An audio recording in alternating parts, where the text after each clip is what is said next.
आज हम लोग बात करने वाले हैं एनसीईआरटी का जो एक्सरसाइज नंबर है 1.20 इसके बारे में। इसमें दो क्वेश्चन है ए और बी करके, तो समझते हैं ज़रा सा। ए नंबर में क्या बोल रहा है उसको पहले कर लेते हैं, फिर बी नंबर को करेंगे। क्वेश्चन ये है कि एक स्फेयर है, स्फेरिकल गॉसियन सरफेस है, एक स्फेयर है जिसका रेडियस है 10 सेंटीमीटर। इसके सेंटर पर एक चार्ज रखा हुआ है Q, जिसके वजह से इससे बाहर के तरफ जिसकी वजह से यहाँ पर जो फ्लक्स हो रहा है वो फ्लक्स कितना है, फ्लक्स का वैल्यू है 1.0 इंटू 10⁻3। इसको हम लोग ठीक से ऐसे लिख सकते हैं, पॉइंट के बाद जीरो का कोई वैल्यू नहीं है, ये यानी कि क्या 1 ही लिखा हुआ है और ये 10⁻3 है, तो ये इससे मल्टीप्लाई होकर के 10⁻3 इतना न्यूटन मीटर स्क्वायर पर कूलम, इतना मेरा फ्लक्स है। ठीक है, फ्लक्स है। तो क्वेश्चन नंबर ए में ये बोल रहा है कि अगर ये स्फीयर है, फ्लक्स अभी कितना इतना है, तो क्या अगर हम लोग इस स्फीयर का रेडियस को डबल कर दे, यानी कि साइज को क्या बहुत बड़ा कर दे, तो क्या फ्लक्स चेंज करेगा या नहीं करेगा। ठीक है, तो देखा जाए फ्लक्स का वैल्यू कितना हो जाएगा, तो देखते हैं जरा सा। हम लोग एक बात जानते हैं कि गॉस लॉ के अकॉर्डिंग जो फ्लक्स का फॉर्मूला होता है वो क्या होता है, अंदर का जो चार्ज है डिवाइडेड बाय क्या, एप्सिलॉन नॉट।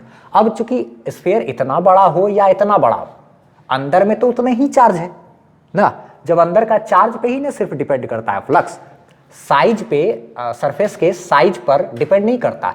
साइज चाहे मेरा इतना बड़ा हो या फिर क्या इतना बड़ा हो, अंदर में चार्ज तो उतना ही है ना, चार्ज डिवाइडेड बाय क्या, एप्सिलॉन नॉट ना। इसीलिए क्या बोलते हैं, ए नंबर में जो फ्लक्स है मेरा वो चेंज नहीं करेगा ना, क्योंकि मेरा अंदर का चार्ज पर तो कोई इफेक्ट पड़ नहीं रहा, चार्ज सेम ही है ना। सिर्फ क्या हो गया, इतना बड़ा से इतना बड़ा हो गया, तो क्या हो गया, अब भी जितना फ्लक्स निकाल रहा था, फ्लक्स तो उतना ही निकलेगा जो कि पार करेगा। कितना फ्लक्स होगा, Q बाय एप्सिलॉन नॉट, यानी कि जितना है उतना का उतना ही रहेगा। इसी को हम लोग अच्छे से यहाँ पर लिख लेते हैं जरा। हाँ, तो क्या लिख लिए हम लोग कि द फ्लक्स विल रिमेन क्या, सेम। फ्लक्स जो है वो सेम ही रहेगा, बिकॉज क्योंकि flux does not depend on the size of the Gaussian surface. Gaussian surface का चाहे साइज इतना हो या इतना हो, उस पर डिपेंड नहीं करता है, रेदर यानी कि बल्कि क्या करता है, it only depends on the net charge. ये सिर्फ क्या होता है, नेट चार्ज पर डिपेंड करता है इनसाइड दी क्या, सरफेस। सरफेस के अंदर में नेट चार्ज कितना है, सिर्फ उसी पर डिपेंड करता है, जो कि मेरा बदल नहीं रहा है। चार्ज जो है उसी पर डिपेंड करता है और वो चार्ज मेरा बदल नहीं रहा है। इसलिए जो है फ्लक्स जो होगा वो कितना होगा, सेम टू सेम उतना ही रह जाएगा। ठीक, अब हम लोग बढ़ते हैं बी नंबर की ओर। हाँ, बी नंबर क्वेश्चन में अब ये क्या कह रहा है कि यही जो स्फीयर है इसके अंदर में चार्ज कितना है, उसी चार्ज का अमाउंट पता करना है। तो हम लोग एक बात जानते हैं, क्या लिख सकते हैं, from Gauss's law, Gauss law के अकॉर्डिंग जो फ्लक्स बराबर होता है वो होता है चार्ज बाय क्या, एप्सिलॉन नॉट ना। इसीलिए चार्ज बराबर क्या लिख सकते हैं, ये इससे मल्टीप्लाई हो जाएगा फ्लक्स इंटू क्या, एप्सिलॉन नॉट।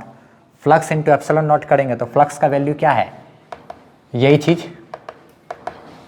यानी कि -10⁻3।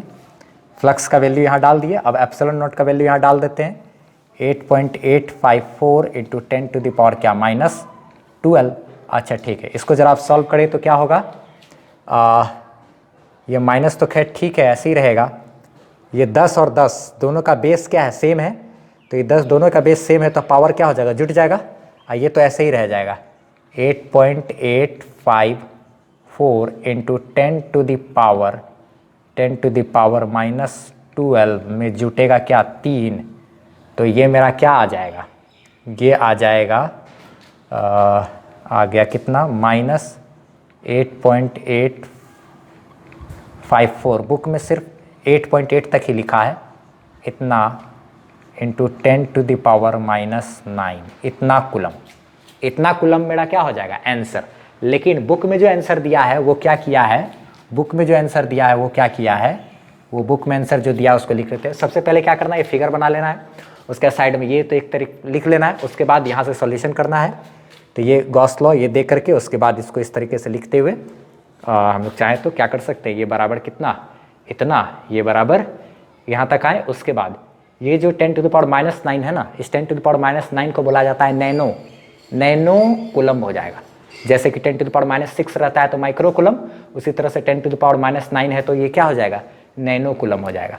तो जो चार्ज है वो इसका अमाउंट हो गया -8.8 54 बुक में सिर्फ 8.8 तक ही दिया है, इतना नैनो कूलम आंसर। ये मेरा क्या हो जाएगा आंसर।